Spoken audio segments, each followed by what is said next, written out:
this video lecture series on transportation engineering.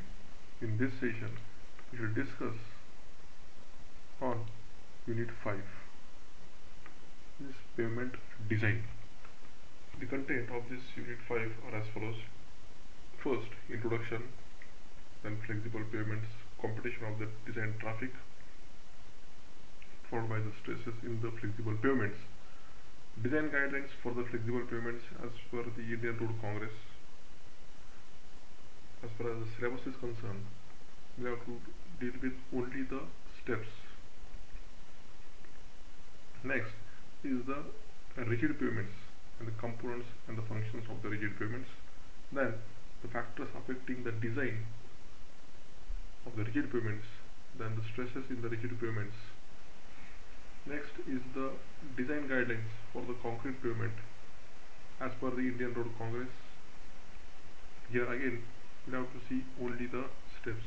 There is no numerical based on the design of the flexible pavement and the concrete pavement or the rigid pavement is included in the syllabus. And lastly, the joints in the cement concrete pavements. Now first, to introduce regarding the pavement design. As we know that a pavement, it consists of the various superimposed layers of the various sorts of materials which are actually placed above the subgrade, with the primary function is to distribute the wheel load evenly such that there will not be any sort of a settlement. In order to provide the better riding quality, then adequate skid resistance and the favorable light characteristics, and as far as possible the low noise pollution, the pavement design also has its aim in order to ensure that this transmitted stresses, that means the wheel load, when it gets transmitted from the surface layer to the layers below until the subgrade, they should be distributed in such a way that they will not exceed the bearing capacity of the subgrade, which can lead to the settlement if the wheel loads they exceed the bearing capacity of the subgrade. So the selection of the materials and the thickness of the materials both plays a vital role in the design of the pavements. As we already know that there are basically two types of pavements. First one is the flexible pavement and the second is the rigid pavement. So these two types of pavements will be studying in detail, and we see the factors affecting the design of these pavements in this unit. And again, the improper design of the pavements, it will lead to the early failure of the pavements. As I said earlier, that if the material is not being selected properly, and when the material is being selected, if it is not being provided to the desired thickness, then the transmission of the load from the surface layer until the subgrade, it will not be done properly,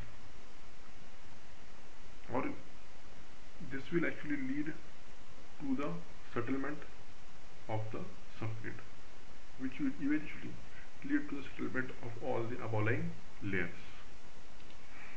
Next, we will discuss regarding the objects and requirement of the pavement design. Now, the various objects and requirements of the pavement are as follows. Firstly, is to provide relatively a stable layer or a crust constructed over the natural soil. This is the basic objective with which we will be constructing the roads, that it will provide a stable layer so that the vehicles, when they move,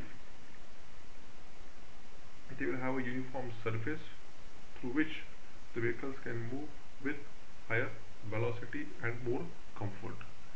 Second is to support and distribute the wheel load of the vehicles through the underlying layer to the natural layers. distribution of the load as discussed earlier to a wider area in such a way that there will not be any sort of a settlement. Next, to provide the stable and non-yielding surface for the roadway. Because there will be no any evenness caused due to the loadings,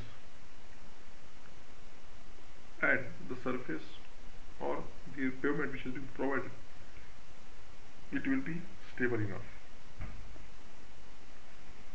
Next, requirement in order to have the even and uniform road surface along the longitudinal profile so as to have the fast moving vehicles more comfortably at the design speed. So this phenomenon, it can be commonly understood that if we are moving through our car, bike, or even by a bicycle, if there are undulations, we can't speed up the vehicle. So this is very essential that whenever a road or pavement is being constructed, it should have that stability, and the surface, it should be maintained uniform, so that whenever a car or a vehicle basically it moves, it has that particular possibility to be moved with a higher speed. Next, the pavement, it should not have any undulations on the surface along the longitudinal profile of the road, or else it will cause the vertical oscillation in the fast moving vehicles. And lastly, to provide comfort to the passengers as far as the fast moving vehicles and the cyclists they are concerned. Next, the stresses which are transformed from the subgrade to the soil through the pavement layers, they should be less than the contact pressure or the compressive stresses under the wheel load on the pavement surface.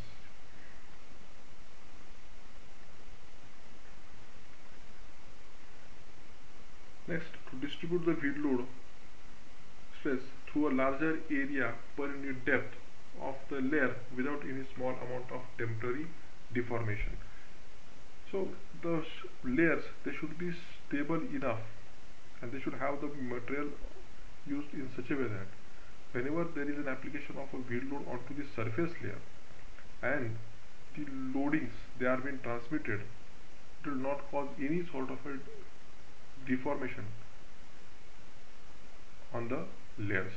Next, to keep the elastic deformation of the pavement within the permissible limits.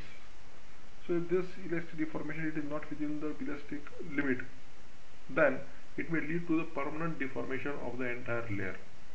Hence, whatever is the application of the wheel load, the material, it should have that capability to deform within the elastic limit so that it can regain its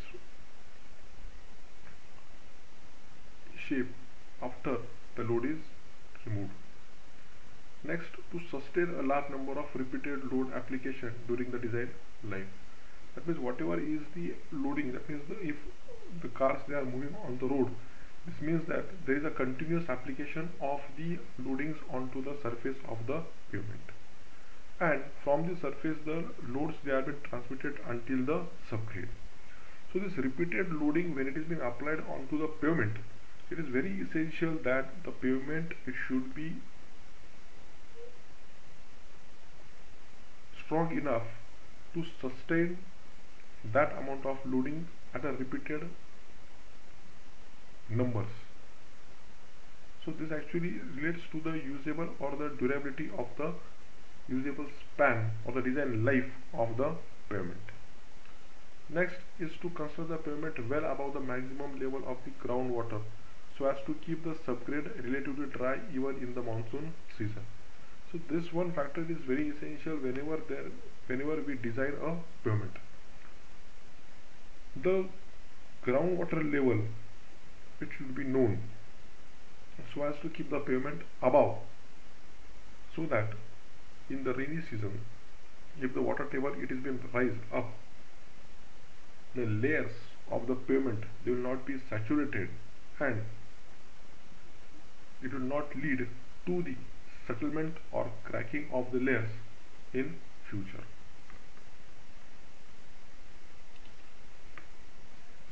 As we know, the types of pavements are, first is the flexible pavement and the second one is the rigid pavement. So to discuss first is the flexible payments. So flexible payments are those which on a whole have low or negligible flexural strength and are rather flexible in their structural action under the loadings.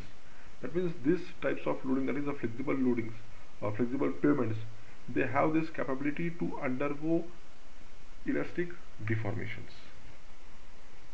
And the load transfer in the flexible pavement is being done by the grain to grain distribution as shown in the figure. If you see here,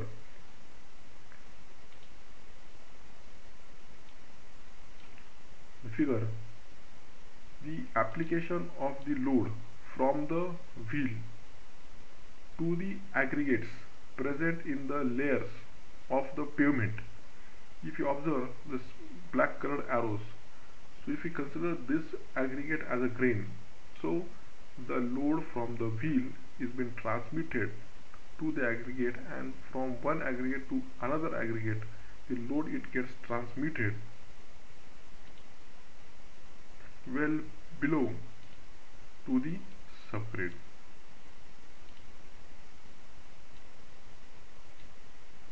So this is the grain to grain transfer of the loadings.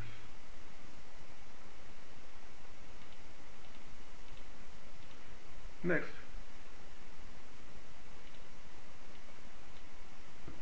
the load transfer. The wheel load acting on the pavement will be distributed to a wider area, and the stresses they decrease with the depth. The flexible pavement layers reflect the deformation of the lower layer onto the surface layer. So as we know that from the wheel, where a load is being applied or where the load it gets transmitted through entire this area, when the load is being transmitted, so here when the load it gets distributed to a wider area, hence the magnitude or the effect of the load at the point source it gets decreased, hence the deformation of the pavement it can be controlled. And with the increase in the depth, the stress which will be developed due to the wheel load it also gets decreased, just because the load it gets distributed to a wider area.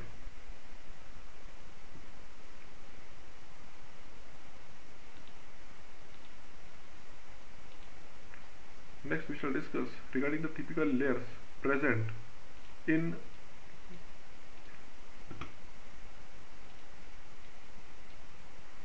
the flexible pavement. So if you see the figure, starting from the bottom, the flexible pavement, as we know, it starts from the natural subgrade. Then above the natural subgrade we have the compacted subgrade, which comes up with the thickness of generally 150 to 300 mm. Then next is the subbase course with a thickness of 100 to 300 mm, followed by the base course with 100 to 300 mm. Then the binder course of 50 to 100 mm, and at the top we have the surface course with 25 to 50 mm. And along with it we have at the top the seal coat, then an intermediate coat in between the binder course and the base course is the prime coat, and one more intermediate coat that is in between the surface course and the binder course called as the tack coat. So these are all the various layers of the materials which actually are present in the flexible pavement. So we'll discuss it in detail. First is the seal coat. Now the seal coat, it is a thin surface treatment which is used to waterproof the surface and provide the skid resistance. So in the seal coat, high quality bitumen, it is being used in order to make the entire surface course waterproof, so that the water, it will not percolate into the below lying layers, which will lead to the formation of potholes or cracks will be formed. So to avoid it, the seal coat is being provided. Next is the tack coat. The tack coat is the very light application of the asphalt emulsion diluted with the water, and it provides the bonding in between the two layers of the binder course.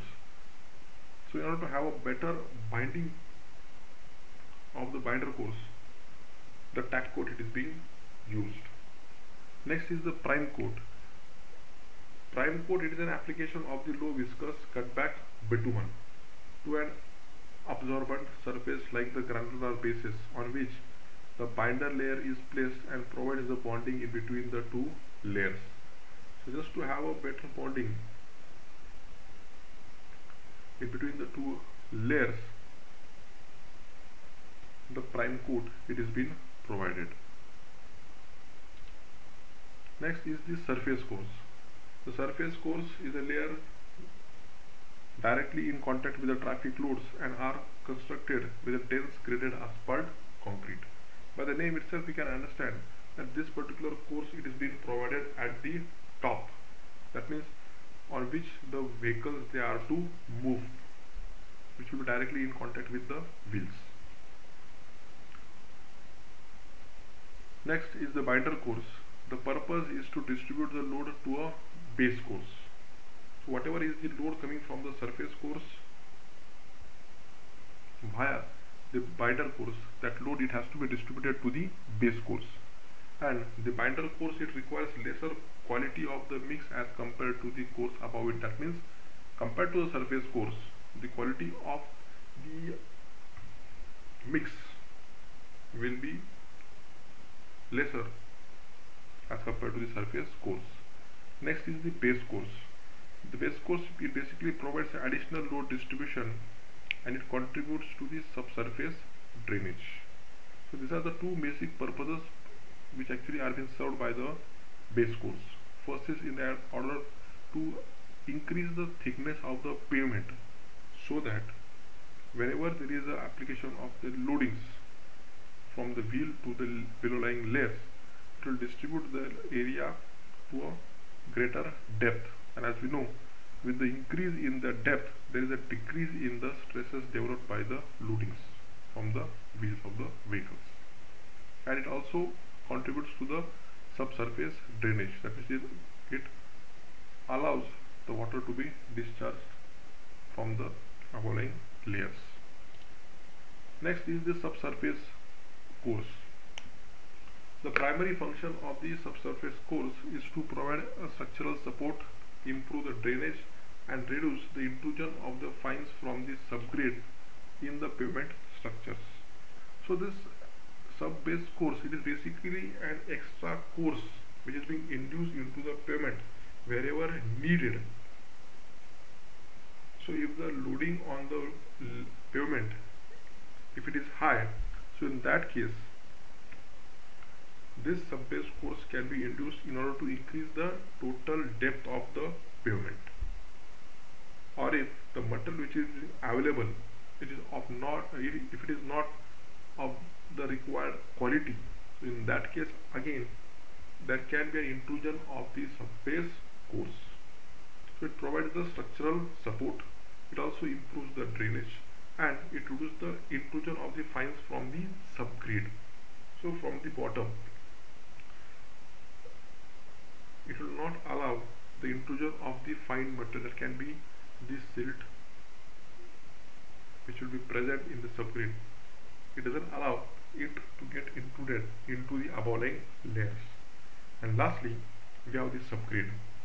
The topsoil or the subgrade is a layer of the natural soil prepared to receive the stresses from the layers above. So this is the last layer as far as the pavement is concerned, and it plays a vital role in the stability because it acts just like a foundation. So this subgrade it is a layer of the natural soil prepared to receive the stresses from the layers above. Whatever are the stresses which will be transmitted, the subgrade has to be constructed in such a way that it will withstand that particular load and will not deform. Because if the subgrade, if it deforms, then eventually all the above line layers, they will deform, causing the undulation or deformation at the surface layer. So with this we shall stop. Thank you.